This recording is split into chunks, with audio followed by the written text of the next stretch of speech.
transforma tu vida. Tiempo de gracia. Tu gracia me basta. La presencia de Dios en tu historia.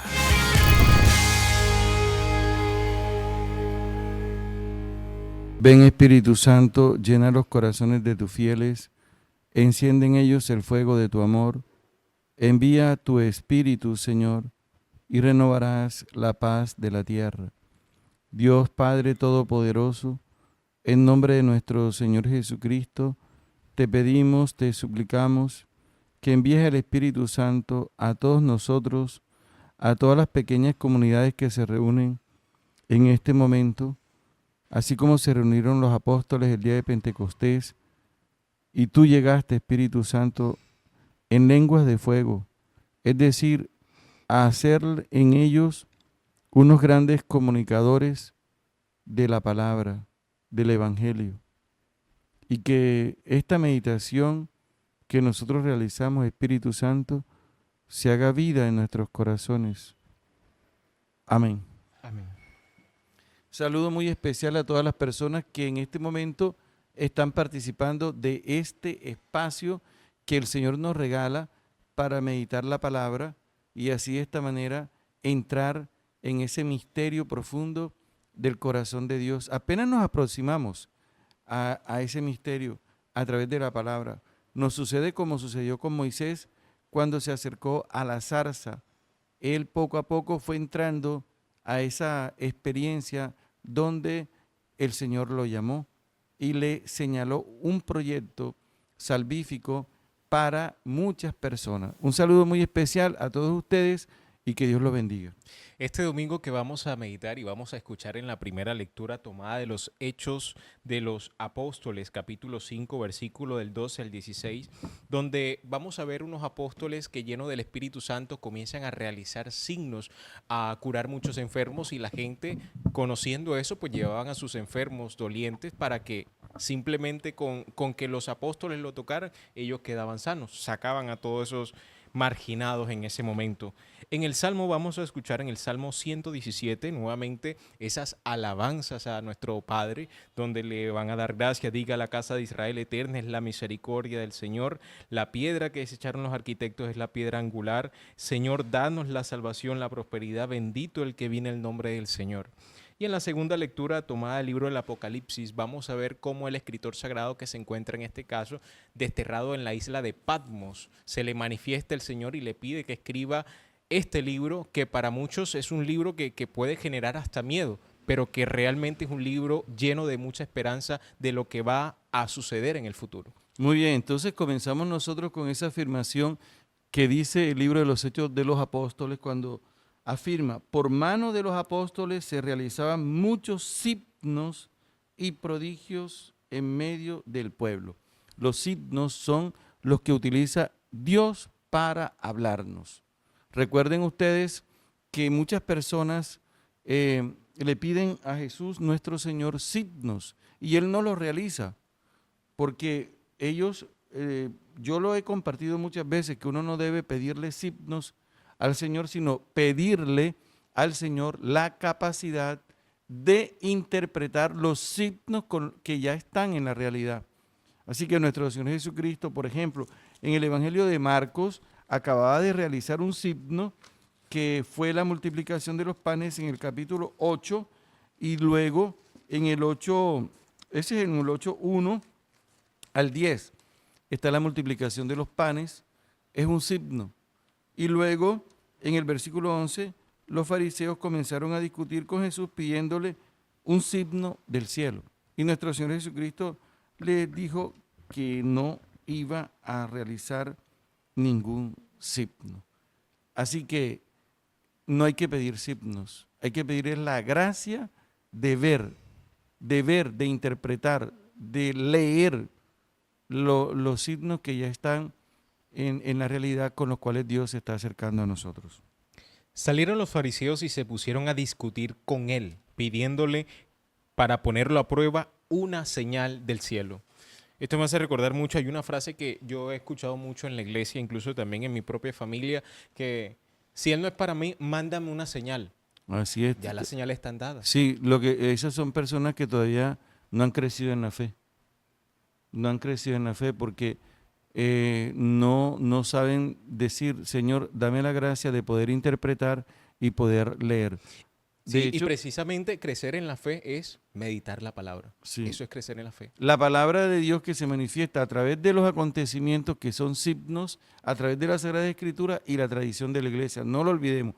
Nuestro Señor Jesucristo en el capítulo 16 de Mateo dice, ustedes saben cuándo va a llover, cuándo no va a llover, cuándo va a ser calor, cuándo se viene un aguacero, una tempestad. Ah, claro, ustedes saben interpretar esos signos. ¿Y por qué no saben interpretar los signos de Dios? ¿Cómo dice la palabra? Se acercaron los fariseos y saduceos para tentarlo. Le pidieron que les mostrara una señal del cielo. Él les contestó, al atardecer ustedes dicen, va a ser buen tiempo porque el cielo está rojo. Por la mañana dicen, hoy seguramente llueve porque el cielo está rojo oscuro. Saben distinguir el aspecto del cielo y no distinguen las señales de los tiempos. Esta generación perversa y adúltera reclama una señal. Y no se les dará una señal más que la de Jonás. Los dejó y se fue. ¿Se da cuenta? Impresionante. Ahora, fíjate que San Juan llama a los milagros, los llama signos. No los llama milagros. Porque nos está invitando a una espiritualidad mucho más profunda, elevada, de interpretación de la acción de Dios en la historia, en los acontecimientos. Cuando sucedió el signo de las bodas de Caná, dice Juan 2:11 que este fue el primer signo realizado por Jesús. Lee para que vea. En Caná de Galilea hizo Jesús este primer signo. Manifestó su gloria. No y dice creyó. milagro, No dice milagro. porque Él te está invitando a profundizar, A ir más allá del a ir milagro. más allá, como estábamos hablando la vez pasada. El signo. Cuando yo lo he compartido con ustedes y ahora lo voy a volver a compartir, uno va y de repente yo estoy aquí sentado, estamos en la casa episcopal, hacia allá hay una puerta, ustedes no la ven, pero de repente yo miro hacia el río y veo que se levanta una columna de humo oscuro.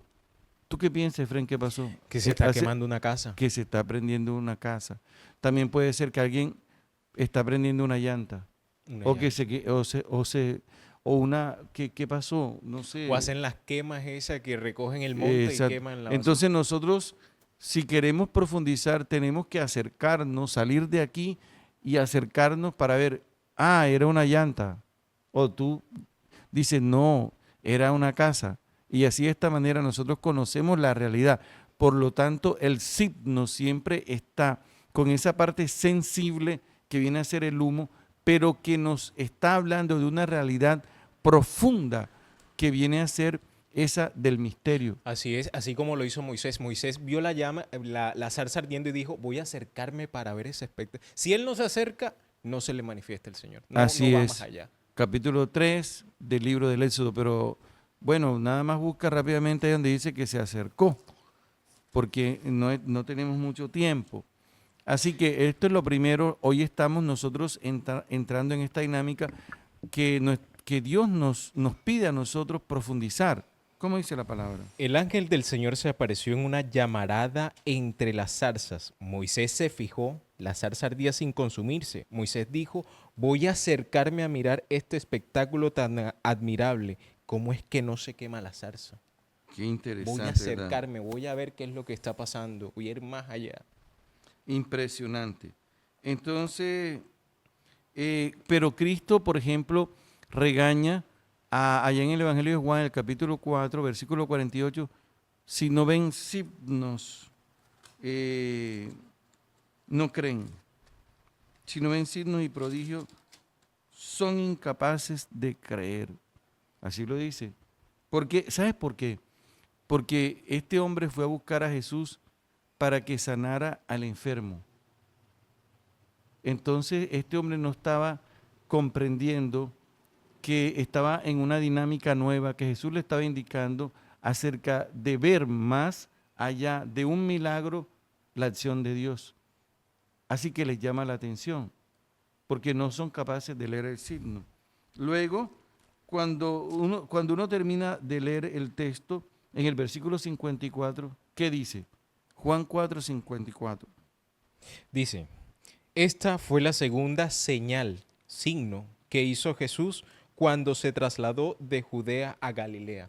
¿Ves? ¿Te das cuenta? Que él llama a esa acción, no la llama milagro, sino Un signo. signo. Luego en el capítulo 6 de San Juan, ahí mismo, San Juan 6, versículo 2, mira lo que dice. Le seguía un gran gentío porque veían los signos que hacía con los enfermos. Ellos están viendo los signos que hacía con los enfermos. Es decir, están viendo el humo, pero tienen que entrar a profundizar, tienen que entrar al fuego, tienen que conocer mucho más a Dios. Lo que sane al enfermo es algo totalmente, diríamos, pasajero. Lo importante es que yo pueda acercarme a Dios, que yo pueda encontrarme con el Señor y que pueda experimentar su presencia. De hecho, cuando nuestro Señor Jesucristo hace la multiplicación de los panes, inmediatamente la gente lo busca porque quieren otra vez que Jesús realice nuevamente, ojo, el milagro. Se quedaron con el humo y no entraron en la el dinámica. misterio Sí. del signo que es la presencia de Dios. Juan 6:23. Dice, desde Tiberíades llegaron otras barcas y atracaron cerca del lugar donde el Señor dio gracias y ellos comieron el pan. El signo fue dar gracias. Exactamente. Y ellos se quedaron nada más Con la el parte pan. material, con la multiplicación. Sigue. Cuando la gente vio que ni Jesús ni sus discípulos estaban allí, se embarcaron en los botes y se dirigieron a Cafarnaún en busca de Jesús. Lo encontraron a la orilla del lago y le preguntaron, Maestro, ¿cuándo llegaste aquí? Jesús le respondió, les aseguro que no me buscan por los signos que han visto. ¿Ves? Sí. No los han leído, no han profundizado, no han interpretado. Se quedaron con el humo, con la multiplicación de los panes, simplemente, pero no entraron a meditar que ese pan multiplicado está comunicando una realidad trascendental. ¿Y qué dice Jesús? No me buscan por los signos que han visto, sino porque se han hartado de pan. Se comieron el pan y ahora me buscan para que vuelva a multiplicar el pan nuevamente. Por lo tanto, Jesús no lo va a realizar. Muchos de ellos me imagino que llegaron con sus canastas diciendo, no, aquí sobró, aquí yo me El llevo otro. picnic, llegaron con su mantel, llegaron con ese cuchillito que utilizan para echar la mantequilla al pan, con sus cuchillitos para abrir el pan y su Coca-Cola. Ve. No entendieron que se refería a un alimento que va más allá de lo material, un alimento que nos hace entrar en comunión con Dios. De hecho, más adelante Él va a decir precisamente cuando se refiere a ese pan. Ahora me acordé del verbo trogo, que significa masticar. Trogo significa masticar. Trogos. Y luego dice la palabra que Jesús dijo, el que come este pan tiene eternidad. Juan 6:56. A eso era donde tenían que llegar ellos, que ese pan ahora es la Eucaristía, que ya no se multiplica, sino que se transforma el pan en el cuerpo de nuestro Señor Jesucristo. ¿Cómo dice? Quien come mi carne y bebe mi sangre, habita en mí y yo en él. Ok, entonces nosotros arrancamos con la primera lectura de los Hechos de los Apóstoles que hablan de los muchos signos y prodigios en medio del pueblo. Ya nosotros sabemos a qué se refieren. Y luego encontramos que allá había un hombre, que la multitud no se atrevía a juntarse porque tenían miedo. ¿Y cuáles eran los signos que realizaban los apóstoles? Curaban a los enfermos. Y dice la palabra que Pedro pasaba y con la sombra curaba a los enfermos, ¿verdad? Sí. Pero ese es un signo, ¿por qué? Porque Pedro ahora mismo, por acción del Espíritu Santo, es la manifestación de Cristo. Pedro es la manifestación de Cristo, porque Pedro recibió la palabra, el que lo recibe a ustedes me recibe a mí. Recibe a mí. En Mateo 10:40. Así que Pedro está convencido de que él es un apóstol que hace presente a Jesús. Y eso a nosotros nos tiene que llenar de mucha alegría y de mucha fe. ¿Cómo dice la palabra? El que lo recibe a ustedes, a mí me recibe. Quien me recibe a mí, recibe al que me envió. Muy bien, me encanta. Me encanta porque es lo mismo que después que Jesús instituye la Eucaristía en el Evangelio de Juan, en el capítulo 13, después que lava los pies, después que instituye la Eucaristía, Juan 13, 20, entonces nos concede a nosotros y nos confirma el don del sacerdocio. Ya él había dicho, hagan esto en conmemoración mía, es decir, les dio a ellos el don del sacerdocio, pero luego se los reafirma cuando dice, el que lo recibe a ustedes, me recibe a mí, en Juan 13, 20. ¿Cómo dice? Les aseguro, quien reciba al Les que yo... aseguro. Sigue, Efraín. Les aseguro, quien reciba al que yo envíe, me recibe a mí, y quien me recibe a mí, recibe al que me envió. Inmediatamente, ese es el don del sacerdocio y Pedro lo está viviendo con esta acción que está realizando. Ese es un don que Dios se lo concedió a Pedro. Así que cuando él pasaba su sombra, muchas personas quedaban curadas, pero es la comunión profunda que Pedro tiene con el Señor, la misma comunión que va a tener San Pablo, cuando Pablo dice en Gálatas 2:20, no soy yo quien vive, es Cristo quien vive en mí. A esa comunión, de tal manera que a Pablo también le sucedió lo mismo. ¿Cómo dice la palabra? Y ya no vivo yo, sino que Cristo vive en mí. Efraín, cuando uno lee los Hechos de los Apóstoles 19:11, dice que la gente colocaba pañuelos o sea, se acercaban los pañuelos a San Pablo y la gente se curaba. Pero no Sí. porque San Pablo tuviera poderes, sino porque tiene una plena comunión de amor con el Señor. ¿Cómo dice el texto? Dice, Dios hacía milagros extraordinarios por medio de Pablo. Ahí está. Me encanta eso porque dice, Dios realizaba milagros o signos por medio de Pablo. No es Pablo, es por medio de Pablo. ¿Y qué pasaba? ¿Cuáles eran esos signos? Hasta el punto de que aplicaban a los enfermos paños y pañuelos que él había tocado y les desaparecía la enfermedad y también salían de ellos los espíritus malignos. Impresionante. Recuerdo que en el Antiguo Testamento, en el segundo libro de los Reyes, en el capítulo 13, 21, un hombre, un enemigo, se estaba robando, estaban en una guerra y de repente cayó en la tumba del profeta Eliseo. Ahí estaban los huesos de Eliseo, dice 2 Reyes 13, 21, y ese hombre se curó de una enfermedad. Son signos que tenemos que aprender a leer, interpretar, porque muchos signos pasan todos los días donde Dios se manifiesta. ¿Cómo dice el texto? Una vez mientras estaban unos enterrando un muerto, al ver las bandas de guerrilleros, echaron el cadáver en la tumba de Eliseo y se marcharon.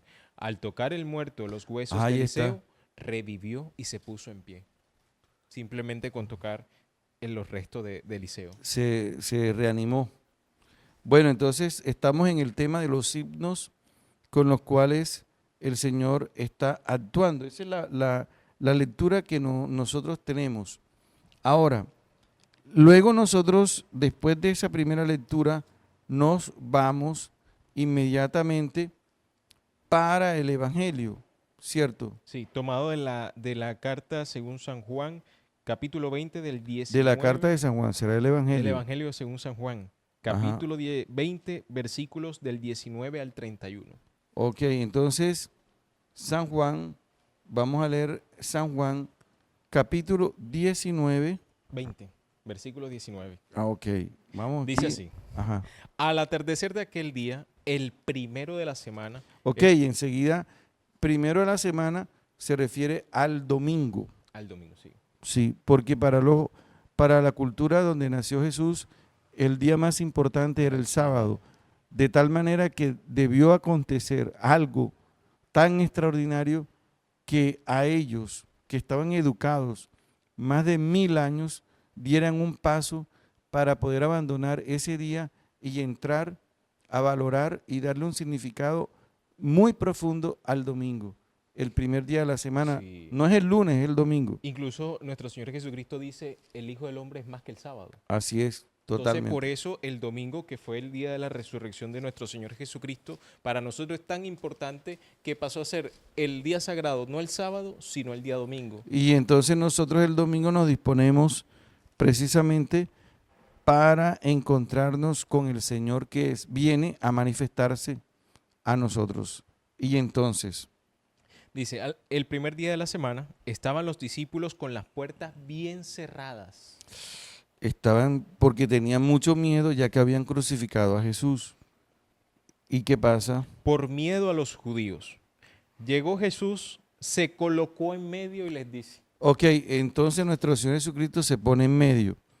Este dato es muy importante porque Él había realizado una promesa en Mateo 18, 19, donde dice, si ustedes unen sus voces para pedir donde 2 o 3 se reúnan en mi nombre, ahí estoy yo en medio de ellos. Vamos con este signo bien interesante, este signo bien bonito. ¿Cómo dice la palabra? les digo también que si 2 de ustedes se ponen de acuerdo en la tierra para pedir cualquier cosa, mi Padre del cielo se la concederá, porque donde hay 2 o 3 reunidos en mi nombre, yo estoy allí en medio de ellos. Ok, entonces nuestro Señor Jesucristo está en medio de ellos, ¿cierto? Sí. Está en medio. Lo que va a suceder ahora es que Él se va a manifestar. Tanto San Lucas, en el capítulo 24, trae la misma expresión que nos va a ayudar a profundizar. Es decir, cuando nosotros nos reunimos en comunidad a meditar la palabra de Dios, el Señor está presente en medio de nosotros. Y de esta promesa se alimenta nuestra fe también, de la palabra y de esta promesa, porque esto está hablando de la comunidad que se reúne para experimentar la presencia del resucitado. 24:36 de San Lucas. Estaban hablando de esto cuando se presentó Jesús en medio de ellos. Escucha esta palabra. Estaban hablando de Jesús. Este es muy importante, porque si nosotros estamos hablando del Señor, creo profundamente que Él está aquí, presente en medio de nosotros. Y si Él está presente aquí en medio de nosotros, su manifestación entonces la va a realizar a través de unos himnos con los cuales nuestro corazón va a entrar en una conexión, en una comunión. Diría, la palabra técnica es en una comunión de amor, y yo puedo ver, no con los ojos físicos, pero sí con los ojos del corazón, porque Él dice, bienaventurado en Mateo 5:8, los limpios de corazón, porque ellos verán a Dios. Es con el corazón que lo voy a ver y lo voy a experimentar. Así que estaba, ¿cómo dice la palabra? Bienaventurados los limpios de corazón, porque verán a Dios. Muy bien, entonces nuestro Señor Jesucristo, volvemos al Evangelio. Dice que llegó Jesús, se colocó en medio y les dice, la paz esté con ustedes. Muy bien, Y ese ese es el ese es el signo del resucitado. O sea, algo que a mí me llamó mucho la atención cuando descubrí esto, que era el tema de que el Señor se manifiesta a través de la paz, y que la paz precisamente en Lucas 2:14 dice que felices los hombres, que la paz a los hombres que ama el Señor. Es decir, una manifestación del amor de Dios es la paz. O sea, Dios te dice te amo dándote la paz. Claro, porque tú lo estás sustentando bíblicamente. Exactamente. Y aquí tenemos entonces un gran signo. Si estamos nosotros reunidos meditando la lección divina y de repente al finalizar nosotros terminamos con una paz profunda en el corazón, es que el Señor está presente. Y oiga, y no le pidamos nada, porque con esa paz que experimentamos aseguramos que el Señor está vivo. Como dice Pablo, no soy yo quien vive, es Cristo quien vive en mí. y todo, absolutamente mis anhelos más profundos se realizarán, pues según el proyecto y la voluntad de Dios. Así que el primer signo que Jesús, en la manifestación de Jesús, la paz. Muy bien, y después, Después de decir esto, les mostró las manos y el costado. Los discípulos se alegraron al ver al Señor, la alegría. ok, aquí viene el signo de la alegría. La alegría, ya Jesús lo había prometido en Juan 16, 21, 22, 23, cuando habla de la mujer que va a dar a luz y ella siente angustia y siente miedo porque se acerca a la hora, es decir, la hora está relacionada con la muerte, porque de todas maneras el niño cuando nace muere al mundo, al micromundo en el cual se encuentra, para nacer a este mundo de ríos, montañas, valles, sol, luna, luz, claridad, papá, mamá, hermanos, casa. ¿Cómo dice la palabra? Cuando una mujer va a dar a luz, está triste porque le llega su hora. Pero cuando ha dado a luz a la criatura, no se acuerda de la angustia por la alegría Ahí que está. siente de haber traído un hombre al mundo. Está hablando está Jesús hablando de la muerte y resurrección. Está hablando de su muerte y resurrección. Sigue.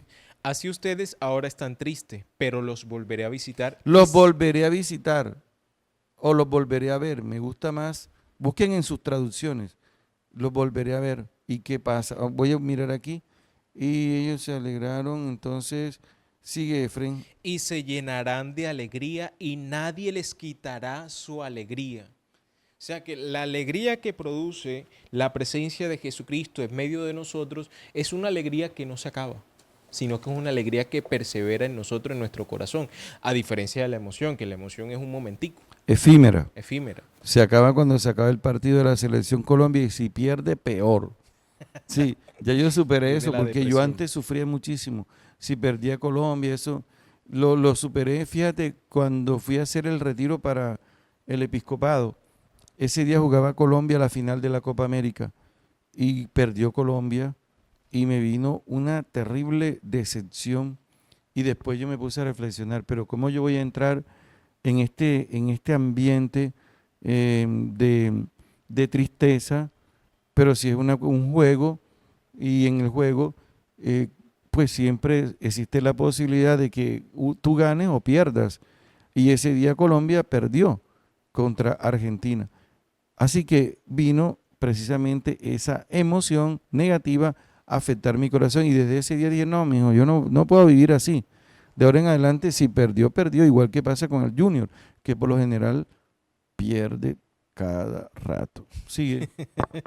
Dice, Jesús repitió, la paz esté con ustedes. Muy bien, la paz, que en hebreo se dice shalom. En griego se dice Irene, Irene. ¿ves? Y indica la salud del alma. La paz es la salud del alma. Y quien tiene paz tiene la salud en general. Y uno comienza a sanarse de todas las enfermedades Físicas. físicas y emocionales en la medida en que entra en ese misterio del encuentro con el Señor y el Señor nos regala la paz y de esa manera ten por seguro que empezarás a vivir la sanación espiritual, mental y corporal. Y dice, como el Padre me envió, así yo los envío a ustedes. Está renovando ese envío.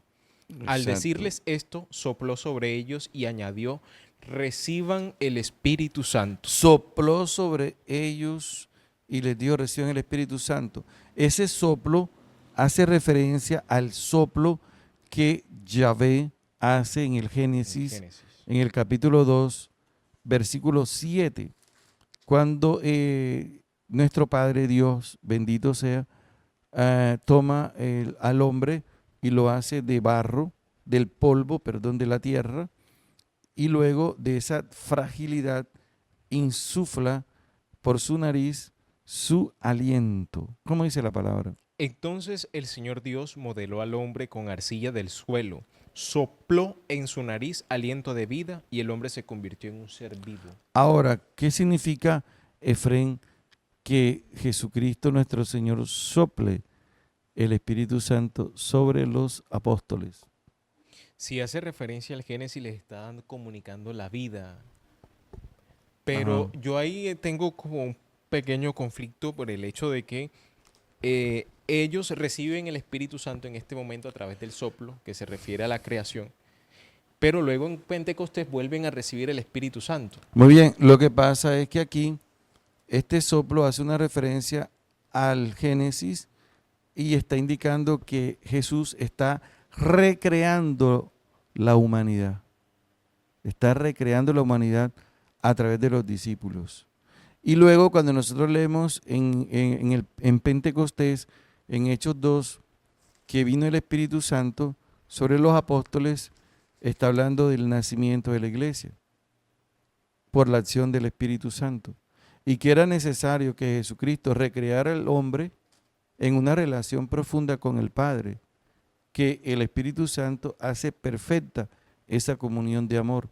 Y ahora ellos que se reúnen con los 120, como dice el libro de los Hechos de los Apóstoles, capítulo 1, Él derrama el Espíritu Santo en lenguas de fuego, porque la lengua indica comunicación y ellos eran miedosos de comunicar la palabra de Dios. De hecho, estaban encerrados, ¿o no? Sí, así es. Ahora en Pentecostés sale Pedro en el capítulo 2 y predica y habla y comunica las maravillas de Dios. Continuamos. Ajá. Yo creo que esta nueva recreación también que hace el Señor a los apóstoles, precisamente al grupo de los 11, es esa creación nueva en el cambio de mentalidad y sentimientos, como lo dice San Pablo, tengan la misma mentalidad de Cristo, tengan los mismos sentimientos de Cristo, que es esa nueva enseñanza, ese nuevo evangelio, esa plenitud de lo que era el Antiguo Testamento, porque ya ellos necesitan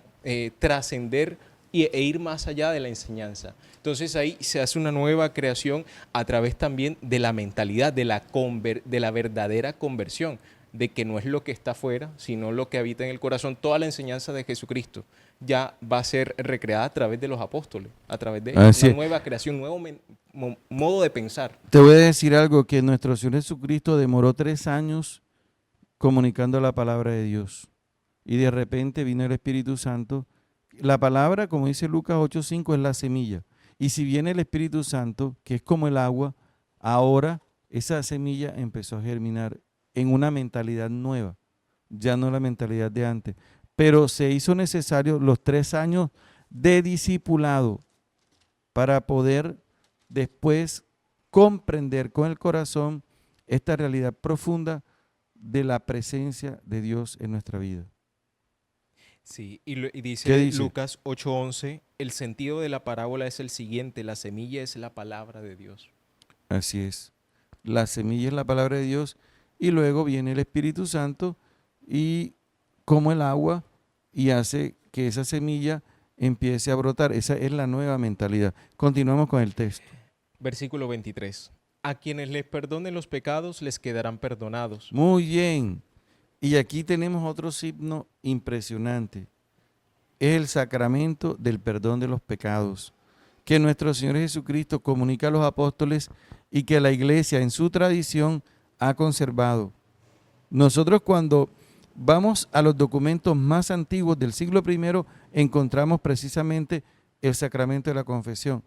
Era difícil que se diera este sacramento porque dice el libro de Levítico, capítulo 16, versículo 22, que cada año se celebraba una fiesta que se llamaba el Día del Gran Perdón o el Yom Kippur, en el cual las personas, por medio del sacerdote que recogía todos los pecados como especie de una colecta y les confesaba los pecados a un animal, en este caso a un chivo, y luego el chivo lo cargaban y lo trasladaban a lo más lejano del desierto, donde el chivo moría.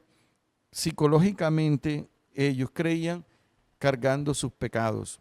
Era necesario ese elemento material para que ellos pudieran experimentar la tranquilidad y de asegurar que se sentían perdonados. Cuando nuestro Señor Jesucristo viene a la tierra, en el capítulo 2 de Marcos, Él inmediatamente le perdona los pecados al paralítico. le perdonan los pecados al paralítico. Hijo, tus pecados quedan perdonados. Ahora, nosotros podemos encontrar en ese texto que los escribas y los fariseos murmuraban y criticaban a Jesús diciendo que Jesús blasfemaba porque eso que está haciendo Jesús solamente lo puede realizar Dios. Tienen como base las Sagradas Escrituras del libro de Levítico, capítulo 16, versículo 22, el día del Yom Kippur. ¿Cómo dice la palabra? Viendo Jesús la fe que tenían, dijo al paralítico: Hijo, se te perdonan los pecados. ¿Y después qué dice? Unos letrados que estaban allí sentados discurrían en su interior: ¿Cómo puede éste hablar así? Blasfema. ¿Quién puede perdonar pecados sino solo Dios?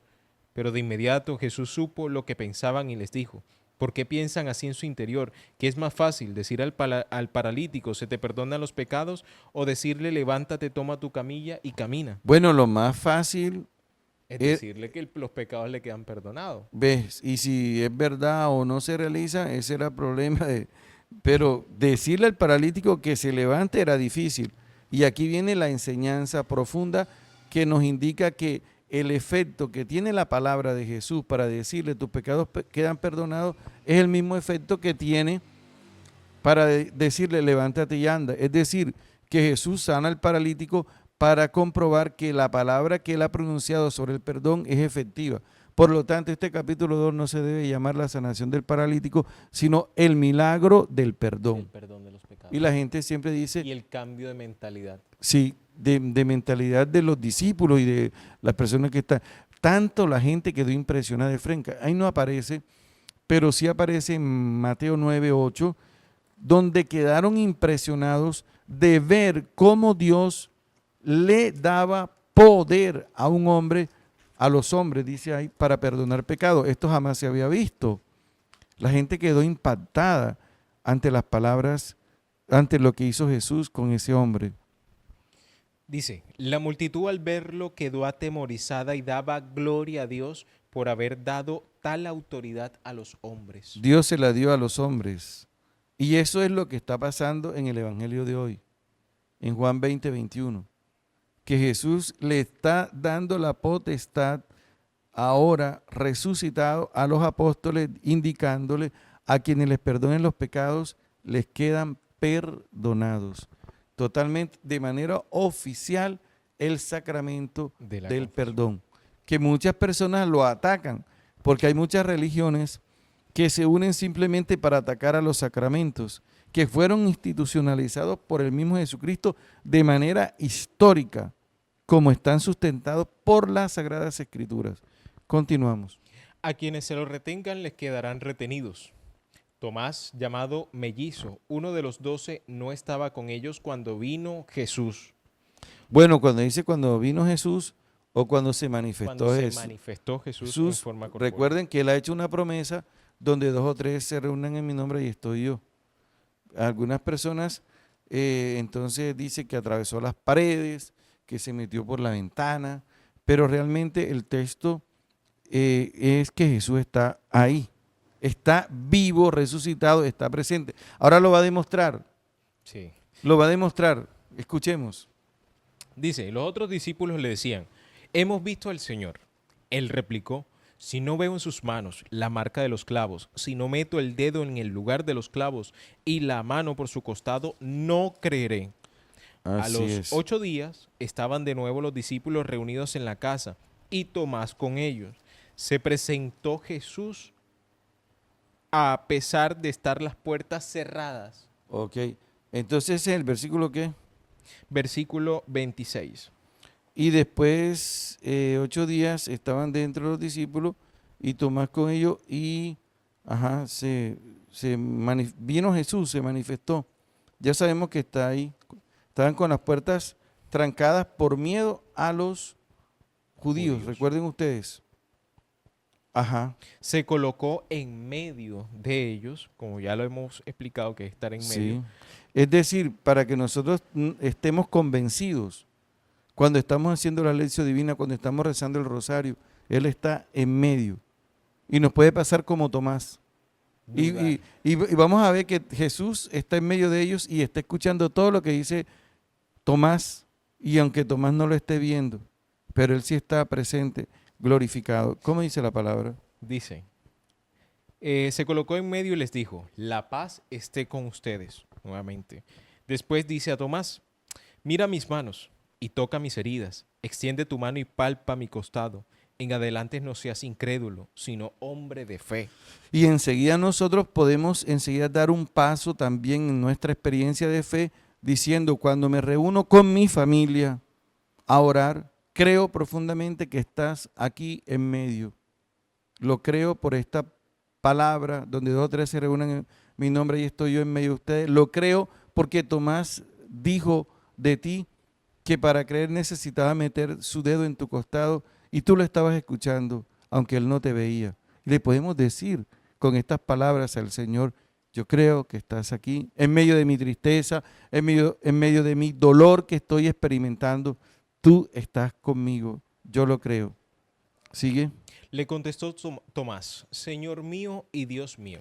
Ojo con esta afirmación. Original, en el texto griego aparece así, Señor mío y Dios mío. Los testigos de Jehová no reconocen la divinidad de Jesús, entonces colocan Dios con D minúscula, porque ellos tienen que ser fieles al texto original griego, porque ese es el texto original, quien lo dice, el texto original griego. Entonces ellos ponen D minúscula, porque ellos no conciben que Jesús sea Dios. Los testigos, busca una Biblia de testigos de Jehová y aparece con D minúscula. ¿Y qué pasó? Señor mío y Dios mío, impresionante. O sea, para que Tomás dijera eso tenía que quedar muy Impactado, contemplando al Señor resucitado. Les dije que esto era un proceso que se inició con Pedro el domingo pasado y desde ese momento estamos nosotros haciendo un análisis y una lectura de los signos que nos conducen al encuentro con el Señor. Poco a poco nosotros nos vamos introduciendo partiendo de la palabra y las acciones que Él va realizando en nuestra vida. ¿Qué pasó? Le dice Jesús, porque me has visto, has creído. Bienaventurados los que creen sin haber visto. Y aquí entra el evangelio del domingo pasado, que Juan y Pedro, ellos creyeron no viendo a Jesucristo resucitado, sino viendo los lienzos. Creyeron. Entonces, desde ese momento, Juan y Pedro eran bienaventurados por haber creído sin haber visto la figura corporal. Porque me has Jesucristo. visto, orado, me has visto con fe. Dichosos los que no habiendo visto, han creído. Hermoso esta expresión. Y entonces, otros muchos signos ahí está, otros muchos signos. ¿Qué? hizo Jesús en presencia de sus discípulos, que no están relatadas en este libro. Muchos signos que realizó Jesús y muchos signos que sigue realizando hoy en día. ¿Cuántos signos realiza el Señor y nosotros no lo sabemos interpretar? Porque para poder nosotros interpretar los signos con los cuales el Señor se manifiesta, hay una categoría que debemos tener presente y es la que dice Lucas 10:21. Te alabo, Padre, Señor del cielo y de la tierra, porque has ocultado estas cosas a los sabios y entendidos y se las has mostrado a los sencillos. Es decir, ser sencillos es la categoría, es lo que nos exige el Señor para poder entrar a ver el fuego y no el humo. La sencillez. La sencillez, ¿qué viene a hacer? Ahora le voy a decir, ¿qué viene a hacer la sencillez? Sigue, Efraín. En aquella ocasión, con la alegría del Espíritu Santo, dijo: Te alabo, Padre, Señor del cielo y de la tierra, porque ocultando estas cosas a los sabios y entendidos, se las diste a conocer a la gente sencilla. Sí, Padre, esa ha sido tu elección. Hermoso. Esa ha sido tu elección. Amigos, la palabra sencillez o el sencillo es aquella persona que ve a Dios en las cosas más pequeñas e insignificantes. Dice, esto es de Dios. Porque el Señor actúa y habla por medio de signos. Recuerde cuando Jesús nació. En Lucas 2:7, por ahí Efraín, dice la palabra que el ángel le dijo a los pastores que eran sencillos, encontrarán un niño acostado en un pesebre. Ese será la señal o ese será el signo.